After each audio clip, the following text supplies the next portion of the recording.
It's been a great year for games, both big and small, putting it in the Hall of Fame among some of the better years in the past couple of decades. However, up front, I don't think it's right to discuss 2023 in gaming without addressing the massive elephant in the room. The industry, while recording some immense profits, has suffered record numbers of layoffs. Sure, this is an issue with the way these companies work in general, but that doesn't make it right. Overinvestment, like in the case with Embracer Group layoffs, or cutting from the workforce in an effort to appease shareholders to ensure that fiddly little line continues to move upwards in a doomed effort to ensure near unattainable profit margins. It's a corporate, capitalistic nightmare, and the people that suffer for it are the people that make the games we love. CEOs and management never seem to suffer for their own incompetence, while their wages bloat to a sickening degree. So, bear in mind that as much as I'll probably be gushing about various games in the rest of this video, it's always good to remember the human cost of making them, and always remember that it's a group, either big or small, of talented folk who create these things we enjoy. With that said, let's get on with my list. 10. RoboQuest. So, this came out of nowhere really. I'm not sure how it came about, but one of my friends started playing this in the twilight of its early access period. How he heard about it, I'm unsure, perhaps through Valve's discovery queue or from a YouTube recommendation, but what a gem this is. It's a fast-paced, roguelike shooter with a really nice comic book art style and a pumping soundtrack.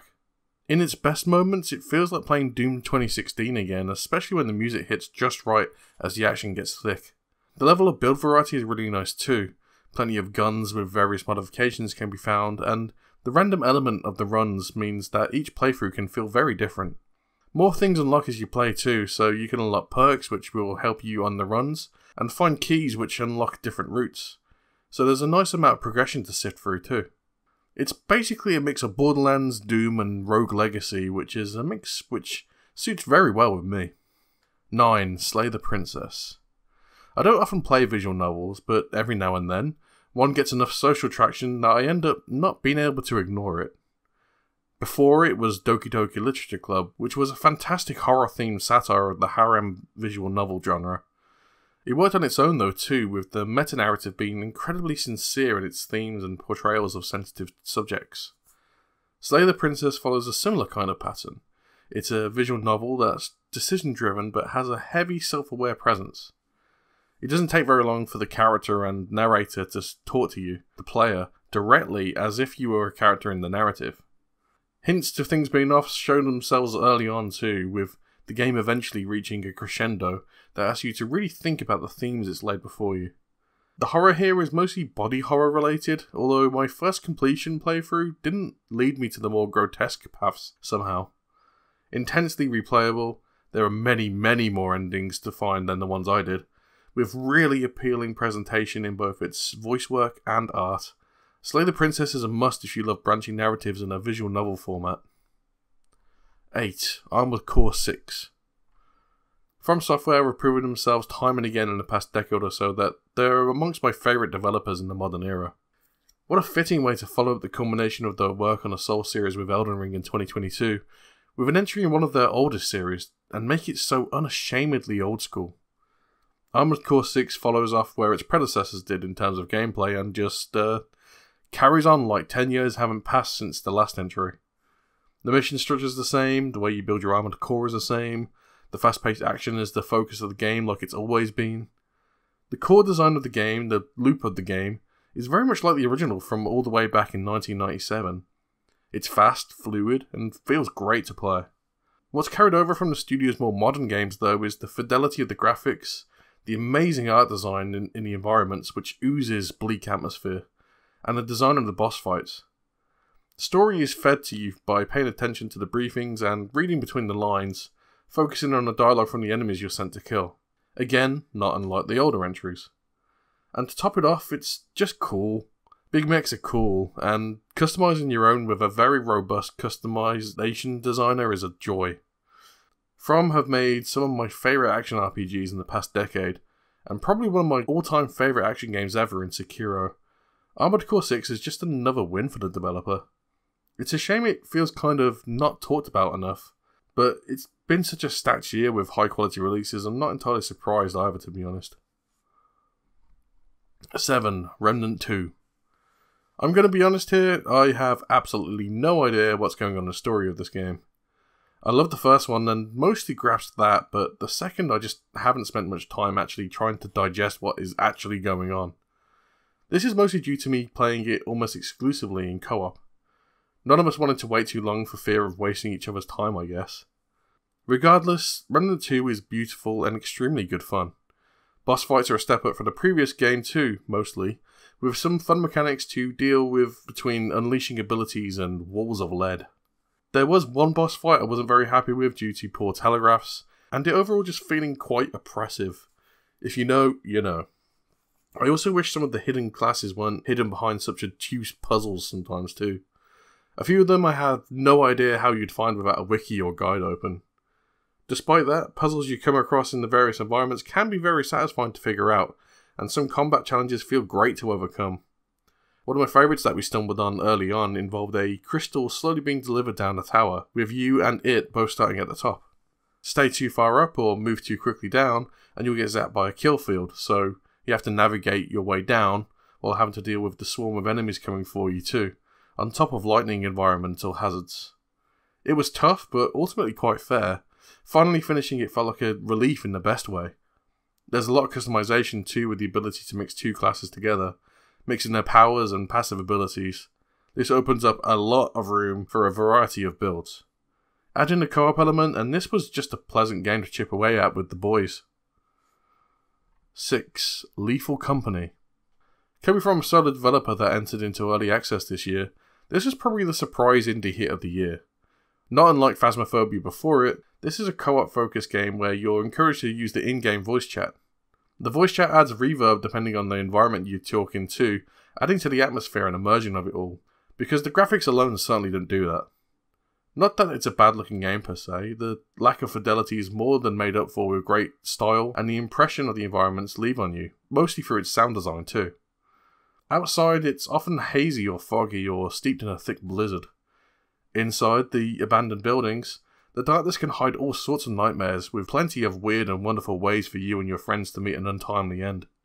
The enemies are interesting in that they all have unique AI routines and hunt you in different ways. There's one that will stop its advance if you look directly at it, but move at a rapid pace when you look away. There's one that hunts you in the shadows and will retreat back if you spot it before it jumps you. There's a giant spider that will come running for you if you step in one of its webs. There are giant dogs that wander outside and are attracted to any sound from footsteps to voices. It's all very engaging and the co-op element makes it a fantastic time with friends. Again, very much like Phasmophobia before it. 5. Lies of P. I played a fair few of the so-called Souls-likes. Lords of the Fallen was one of the first bigger profile ones, and that one was pretty bad. Mortal Shell was decent, but definitely showed its indie roots with its limited scale and a touch of jank. Code Vein was also pretty bad in my opinion. The problem is a lot of these games try to emulate From Software's formula without really being able to emulate what makes them click. The weight of the combat is sometimes overlooked, which is definitely a Code Vein shortcoming. And the right balance of difficulty, which almost none of them manage, to be frank. Oftentimes, bosses are overtuned or there's an over-reliance on ambushes to make the games hard, but that's just not how Dark Souls is mostly designed. Lies of P is probably the only one to get it right. Not only does this random Korean developer manage to emulate how satisfying the combat of the Souls games are, but they also manage to nail the level design element too. Not very often does the game throw cheap shots your way, and when it does so sparingly or with enemies that won't instantly just murder you or something. Bosses are frantic but telegraph well and are satisfying to overcome, riding that fine line of challenge and fun. The enemy variety is broad and interesting. Even the story and lore are fascinating, told in a bit more of a straightforward way compared to Dark Souls or Bloodborne. The story of Pinocchio has been adapted here in a fascinating way, and develops in a surprising way in terms of how they adapt it. I will say the thing that bugged me the most early on though was pronouncing Gemini. To me, the way that's spelt means it should be Gemini, like the star sign. Can they not just call him Jiminy? Number 4. Final Fantasy XVI. There's not too much more I can say that wasn't already said in my recent review of the game. Final Fantasy XVI is an exhilarating rollercoaster ride, even if the slower parts maybe go on a touch too long. The climactic action sequences more than make up for them though, and with a story and characters I deeply cared about, made this a memorable and worthy entry in the long-running Scattershot series. Clive is my favourite gaming protagonist for quite a long time, and the graphics are just gorgeous. 3. Tears of the Kingdom. While it can be argued this is a Breath of the Wild expansion pack, I beg to differ. The world is altered and as such recontextualises familiar areas from the previous game in a way that makes them feel fresh and new again. Never mind the ways you interact with the world are vastly different too. Much like its predecessor, an awful lot of care has been put into the world design and the way you use the various powers to overcome obstacles in a variety of manners. I love the construction element, and with much more freedom to manipulate objects in the world makes it feel like you are way less limited in your possibilities compared to the previous entry. The temples, while still not as good as the older games, are definitely a step up over Breath of the Wild. Just like that game, the focus is on the world of Hyrule more than the classic style dungeoneering anyway, but it's nice to see this element improve somewhat. The sky and the underground add a new layer of exploration too, which both come with their own variety of puzzles and obstacles to overcome. In 50 hours of game time, I'd only done a quarter of the initial objectives laid out after the tutorial. I got so sidetracked with exploring and side quests, which all led to organic discoveries, all while I got more familiar with the new construction mechanics. I felt my own skills with the system improving rather than leveling up a stat or something like that, which I think is much more satisfying than making an arbitrary number increase. So, in short, it's Breath of the Wild, but a bit better. And that makes for one hell of a great game to me. 2. Alan Wake 2. I've been waiting a long time for a follow-up to Alan Wake. Remedy have delivered in spades too. Like its predecessor, Alan Wake 2 leans heavy into the Stephen King-like narrative of the supernatural, where writing becomes real. This time, the horror elements are much more pronounced and turns the game into what feels like much more of a survival horror game than the original did. Open-ended environments help with that somewhat, where thorough exploration leads to an easier time with later enemy encounters. In survival horror fashion though, the encounters are a little more restrained, with bigger encounters involving a handful of combatants at most. Each encounter can be a drain on resources though due to how much tougher each individual enemy can be. What's more impressive though is the narrative and how it all fits together. The use of the seamless menus of the caseboard and writing room for Saga and Alan's campaign is a really impressive feat of not only interface design, but narrative too. You use these sections to put together the story you come across, and in Alan's sections, to change the way certain rooms manifest themselves or to solve puzzles. Speaking of the story, I love how it basically confirms the Remedy extended universe that was heavily hinted at in Control. That game heavily implied it, what with the Alan Wake DLC, but Alan Wake 2 goes fully into the concept, even confirming games and characters that can't directly reference due to licensing shenanigans with Microsoft and Rockstar. The presentation is also second to none, with some of the best raw graphical power I've seen in quite a while. The game looks genuinely impressive, especially with a powerful enough PC. It's a combination of the technology and writing chops that Remedy have been building over the past several years, and I'm glad that a studio like them is able to make a game as out there as this. Number 1. Baldur's Gate 3. I mean, surely this was obvious. Baldur's Gate 3 offers what I felt was only truly offered by Dragon Age Origins beforehand. An honest-to-goodness CRPG streamlined enough to be accessible and with a very high quality in presentation. BG3 is gorgeous and has an eye for the cinematic. It's also one of the densest and most replayable RPGs I've played in quite some time. I think I've replayed the beginning of Chapter 1 about 3 times now, and each time I've found something different. It's mind-boggling how much content there is squeezed into this game. Granted, an extended early access period gave Larian the time and feedback to really tighten up this opening act, but that doesn't diminish how impressive it is. The game boasts an incredible voice cast, compelling characters, and gameplay that is a tactical-minded RPG fan's dream. The combat is a refinement of Larian's previous work on Divinity Original Sin, but with direct influences from official D&D 5th edition rules.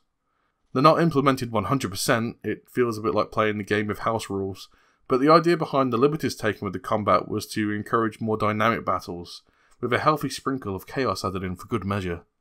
Adding to the replayability is how differently various situations in the story can end. The situations can change based on your character's race, their background, and different events can occur if you choose one of the initial main cast to play as, or as the customizable player-exclusive Dark Urge origin. I'm glad it's done so well because it's a game that bloody well deserves it. It's the reigning champion of the quality we should be expecting from more AAA development studios, where the focus is on making the customer a quality product rather than figuring out how to nickel and dime them. So, that's my brief overview of my favourite games of 2023. As I said at the top here, I think this year will be remembered for a variety of reasons in terms of gaming. In terms of actual output, it was pretty stacked with high quality games, a lot of which I never got around to playing. But on the other hand, it was also a terrible year for the developer culture in games, especially in the bigger budget studios. These don't seem to be slowing down either in 2024 on both fronts. Already the number of layoffs at studios are keeping pace with last year, and just like last year too, we're looking at a release schedule of some heavy hitters. So, with all that said, I hope you enjoyed the video, and I'll hopefully see you again further into the year.